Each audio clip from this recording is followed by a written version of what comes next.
안녕하세요. 네, 확인국어의 문명입니다. 지금 이제 77일 정도 남았습니다. 그동안 정말 애쓰셨고요. 그런데 이렇게 애쓰셨음에도 불구하고 제가 이렇게 같이 소통을 조금 하다 보니까 되게 심적으로 불안해하는 분들이 계시더라고요. 그러지 않으셔도 되는데. 그 이유를 제가 오늘 이걸 소개하면서 말씀을 드리겠습니다. 그래서 지금 잘 정리하면 지금 왠지 뭔가 잘 안 되는 것 같아도 잘 되는 이유, 잘 될 수 있는 이유를 지금부터 소개할 테니까요. 잘 듣고 그대로 따라 하시면 90점 이상 반드시 나와요. 걱정하지 않으셔도 됩니다. 자, 그럼 지금부터 시작하도록 하겠습니다.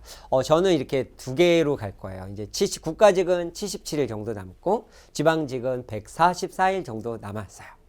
그래서 국가직 준비하는 방법, 지방직 준비하는 방법, 그리고 국가직에서도 둘로 나눠서 1년차 초시생, 1년차 초시생은 한 1년 정도 준비하시는 분, 한 10개월, 9개월 이렇게 준비하시는 분들, 그리고 재시생분들의 어떤 학습 전략, 이거를 이제 소개시켜 드리도록 하겠고요. 두 번째는 올해 12월 달이나 올해 그냥 어떻게 한번 공부 한번 해볼까 하는 그런 분들이 있잖아요. 그런 분들을 위해서 전략을 세워드릴 건데 잘 들으셔야 돼요. 잘 들으셔야 돼요. 네, 좀 이따 보겠습니다.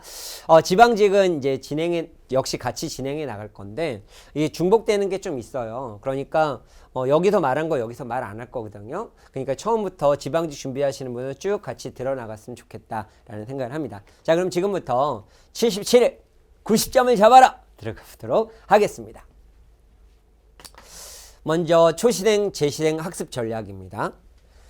제 강의를 들은 분들이 있고 제 강의를 안 들었던 분들이 있어요. 그래서 보통 이제 1년차 준비하시는 분들이 있다면 적어도 그 개념서나 기본 강의나 그 다음에 두 번째 기출문제 정도까지는 공부를 하셨을 거라는 생각이 들어요. 그래서 제 수업을 들었던 분들은 여기까지는 하셨죠.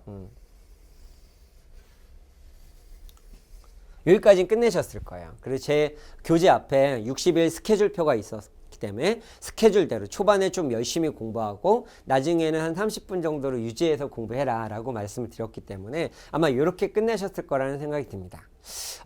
제 수업을 듣지 않았던 분들이라도 하고 1년 준비하시는 분들이라면 기본 이론 강의와 기출문제 정도까지는 풀었을 거라고 생각을 해요.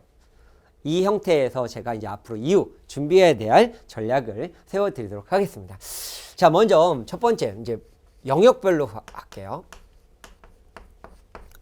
문법입니다. 문법은 이거 지우고 문법 같은 경우를 봤을 때 제 수업을 들었던 분이나 수업을 안 들었던 분이나 어떤 걸로 진행을 하셔야 되냐면 무한해독,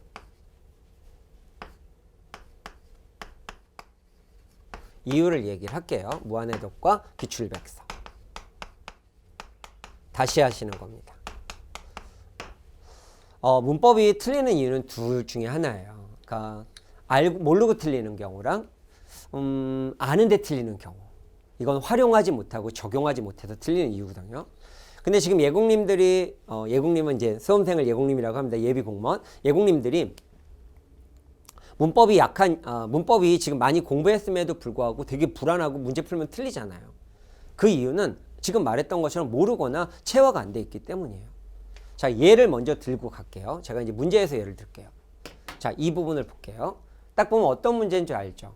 자, 문법적으로 들어가서 개념적으로 들어가 보면 이것은 설명할 건 아니에요. 그냥 알고 있냐를 보는 거고, 일단 이 내용을 봤을 때는 규칙과 불규칙, 용언의 활용에 대해서 규칙과 불규칙 얘기하고 있고, 불규칙에서는 어간불규칙, 어미불규칙, 어간어미불규칙, 어간불규칙에는 디귿, 비읍, 시읒, 르, 우불규칙, 그 다음에 어미불규칙에는 열어, 오불규칙, 어간어미불규칙, 히읗불규칙이 있잖아요. 이거 다 알고 계시잖아요. 그쵸? 네.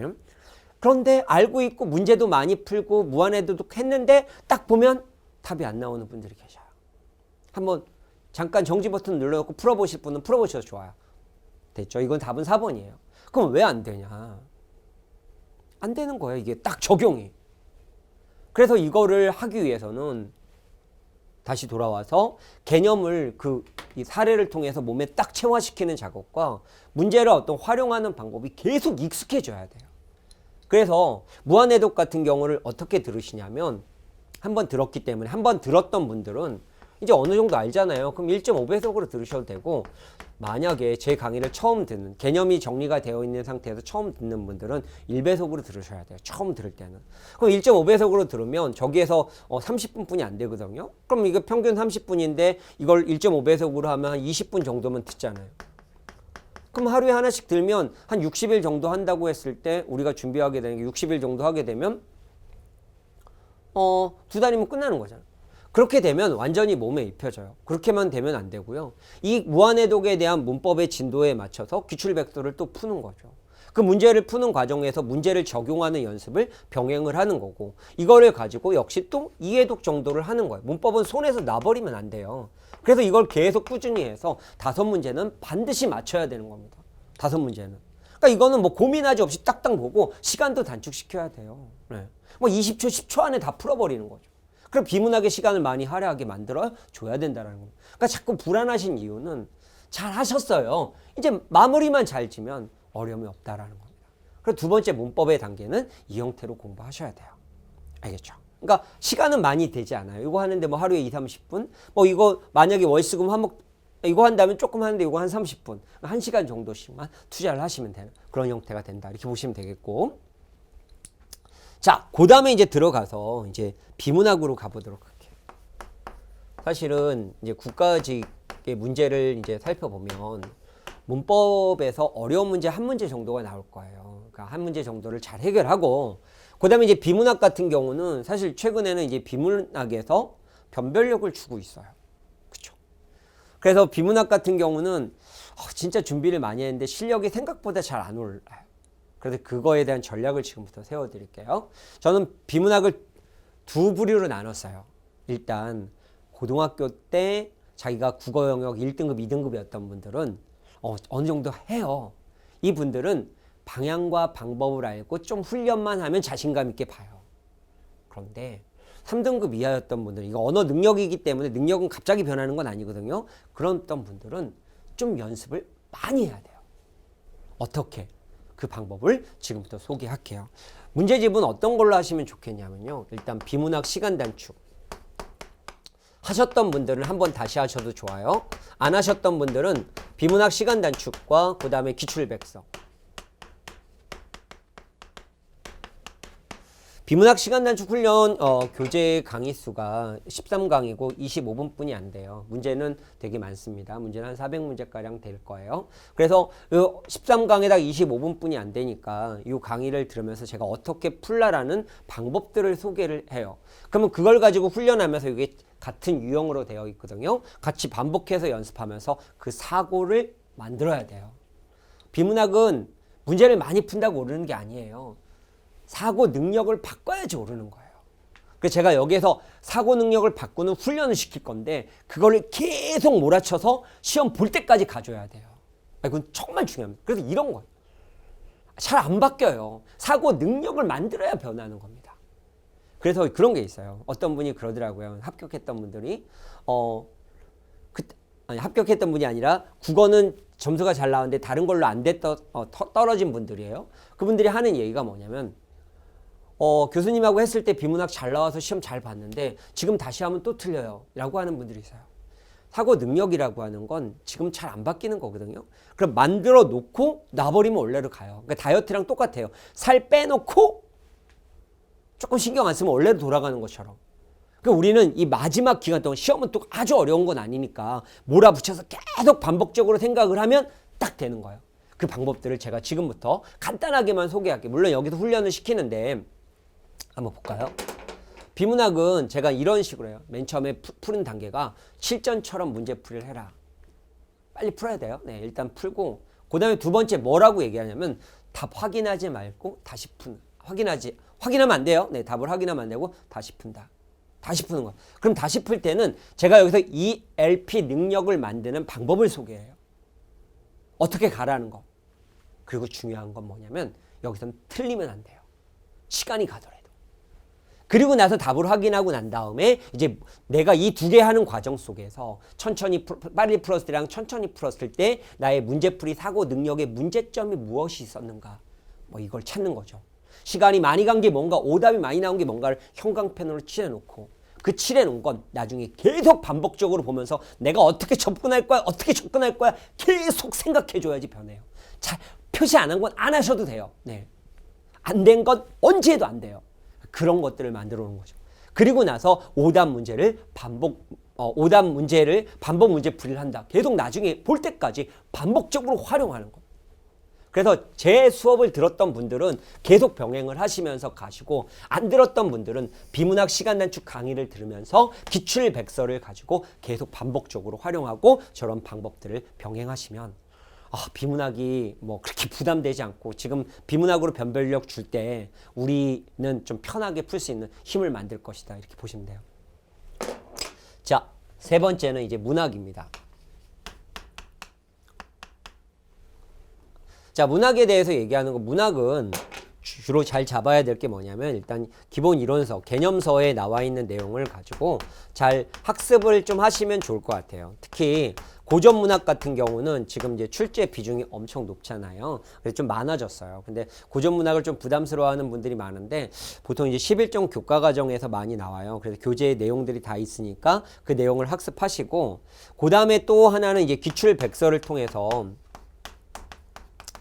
사실 문학은 문제 푸는 어떤 그 방법들이 있거든요. 그걸 이제 몸에 입히는 것가 중요해요. 그래서 문학은 항상 문제 틀리고 나서 맞아 이렇게 되는 분들이 많거든요. 그것은 맞아가 아니라 사고하는 방법이 좀 잘못된 거예요. 접근하는 방법이. 그래서 저는 여기에서 문제 푸는 어떤 스킬적인 훈련을 시킬 겁니다. 그래서 이거를 전 체화라는 말을 되게 중요시 생각하는데 이 체화시키는 작업을 하게 될 거예요. 그래서 그 방법을 가지고 계속 반복적으로 고민하면 작품은 좀 잘 해석이 안 되는데도 답은 맞추는 그런 형태의 방법을 만들 것입니다. 그래서 거기 개념서에 나와 있는 거 학습하시고 기출백서에서 제가 풀라는 방법으로 계속 활용해서 문제를 푸신다면 수월하게 접근하게 될 거다. 이렇게 보시면 됩니다. 2단계 얘기하는 거예요, 지금. 그리고 나서 이제 우리가 이제 어휘 한자에 대해서 얘기를 하는데, 어휘 한자는 적어도 한자 성어 이거는 공부를 하셔야 돼요. 이건 맞춰야죠. 반드시 맞출 수 있는 거니까. 한자 성어는 일단 뭐 하냐, 한자 성어의 뜻을 외우시고, 그리고 한자를 도금하는 과정 속에서 그 한자 뜻을 외우셔야 돼요. 그래서 지금 우리는 공부했기 때문에 이것도 맞춰 주셔야 돼요. 한자 같은 경우는 그래서 한자 성어의 한자와 기출 문제에 나왔던 한자, 그게 교재에 있는 거죠. 그 한자 정도를 공부하셔서, 이거는 그 2개 정도가 3개가 나오면 답을 맞추는 거고, 2개 정도 나오면 뭐 2개 아닌 거 있을 때 반반의 확률이 되는 거니까 확률이 엄청 높아지는 거잖아요. 그래서 한자 정도 잡아 주셔야 됩니다. 그 정도만. 요새는 완전히 어려운 단어는 나오지 않으니까. 그리고 그 다음에 이제 해야 될 게 주제별 어휘. 하나 더 한다면 속담까지. 여기까지만 일단 학습해 주시고, 이거 공부하는 과정 속에서 잘 안 됐던 단어들은 형광펜으로 쳤다가 막판에 볼 수 있게끔 만들어주는 작업을 하시는 겁니다. 자, 이게 이제 지금 그 다음 단계로 넘어가야 될 거고, 이 단계가 끝나고 난 다음에는 이제 남은 한 달 동안 이제 무한해독은 2번 정도 더 하는 거예요. 네. 그리고 한 달 동안 하셔야 될 게 뭐냐면 이제 많은 문제를 풀어야 되는데, 모의고사를 강의 안 들으시는 분들이 있더라고요. 강의는 좀 들었으면 좋겠고, 시간이 만약에 없는 분들은 적어도 앞에 있는 한 3강 정도까지는 반드시 들어야 되고, 시간이 좀 여유 있는 분들은 강의를 다 들어도 좋아요. 문제를 풀고 들으셔야 돼요. 네. 근데 왜 제가 강의를 들으라고 하냐면요, 지금 최근에 우리 공무원 시험에 문제가 나오는 방향이 어느 정도 있어요. 그래서 제가 수업을 하면서 이거는 이렇게 되니까 이렇게 나오고, 얘가 이거 안 나올 땐 뭐가 나와 라고 제가 반드시 지칭을 해야 돼요. 그러면 그거를 가지고 활용해서 준비하신다면 조금 더 수월하게 볼 수 있기 때문에 제가 명시하는 걸 반드시 보셔야 됩니다. 그렇게 되면 좀 편해요. 그래서 일단 이때는 무조건 문제 풀고, 만약에 틀렸다 그러면 이 무한해독과 그 다음에 비문학 시간 단축 이걸 활용해서 계속 반복적으로 나의 사고적인 측면의 문제가 무엇이고 학습적인 체화의 문제가 뭔가를 계속 병행하는 거죠. 여기서 소개를 해요. 그 다음에 이제 예언 모의고사 작년 거 같은 경우도 문제 많이 풀어도 되고, 하프 모의고사 같은 경우 문제를 많이 풀어봐도 되고, 뭐 다른 문제 같은 거 많이 풀어봐도 돼요. 그리고 마지막 한 달 동안은 문제를 많이 푸는 과정 속에서 나의 문제점이 무엇인가를 찾아내는 과정을 하게 된다면 90점 이상 반드시 나와요. 그리고 지금 점수가 안 나왔다고 불안해하시는 분 걱정하지 말라니까요. 이제는 정리해요. 네. 걱정하지 않고 된다는 마음을 갖고 집요하게 밀어붙이면 반드시 되니까 절대 처지지 말고 준비하세요. 걱정하지 않으셔도 되는 거예요. 진짜 이때까지 열심히 해왔잖아요. 이렇게 준비하셨으면 좋겠습니다. 자, 이제 다음. 그러면 올해 공부한 수험생들의 학습 전략. 제가 이 말은 진짜 반드시 말할 거예요. 아까 제가 뜸들였죠. 네. 시험 삼아 공부하지 말고 전력을 다하라. 그냥 뭐 올해 안 되면 뭐 내년에 봐야지 이러지 마세요. 지금 시간 충분해요. 네. 다 충분하는 건 아닌데 지금 시험이 어렵지 않기 때문에 어느 정도 언어 능력이 있는 분들은 가능하다고요. 문법만 잘 잡으면. 그러니까 준비를 잘 하시면 좋겠어요. 제가 계획을 세워드릴게요. 제가 이분들을 위해서 제가 하나 희소식은 좀 그런데 제가 6090 클래스 2기 모집을 하고 있어요. 지금 60일 동안 제가 스케줄 관리하는 건데 아마 이거 시작할 때쯤에 60일 남았겠네요. 그러면 여기에 맞춰서 제가 스케줄 짜드릴게요. 매일 하루하루 스케줄 짜드립니다. 그리고 준비하는 방법과 컨트롤하고 질문하면 매일매일 제가 하면서 하는 내용이니까요. 이거 지금 접수 많이 하고 있으니까 빨리 서두르셔야 돼요.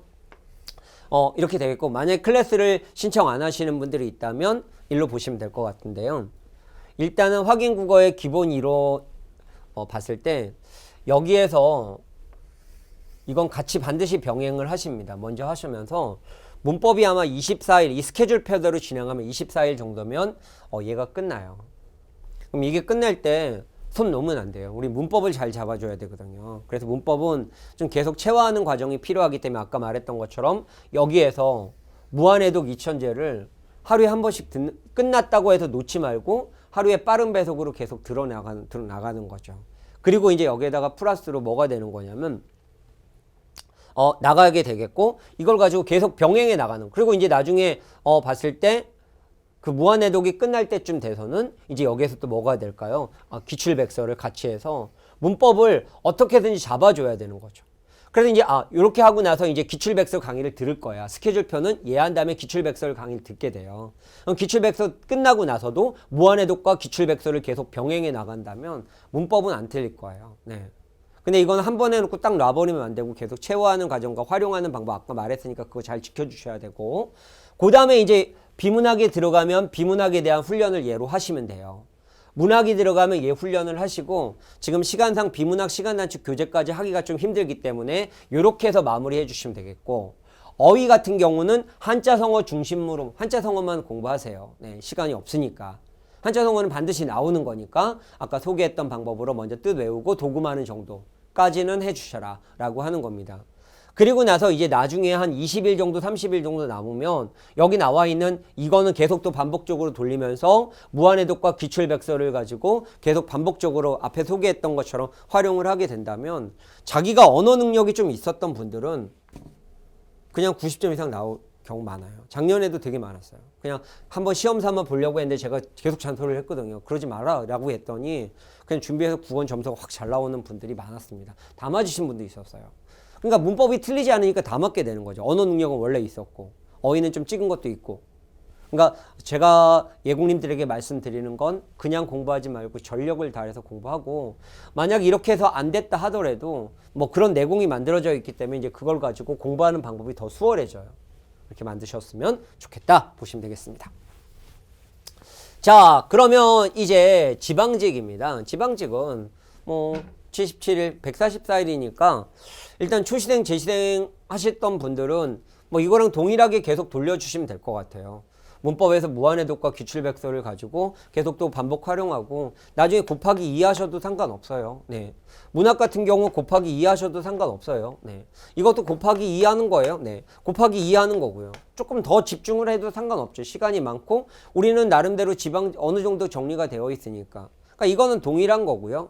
그 다음에 하프 모의고사도 풀어주시고 그 다음에 이제 막판에는 그냥 문제 엄청나게 많이 푸시면 돼요. 네. 문제 많이 푸시면서 이제 2에는 지방직만 대상으로 또 문제를 만들 거거든요. 그것도 반복적으로 푸는 거예요. 네. 그럼 이제 여기에서 뭐가 되냐면 자신감이 만들어지게 될 거고 놓치면 다시 가서 활용하면서 핑퐁 작업을 하시는 거고.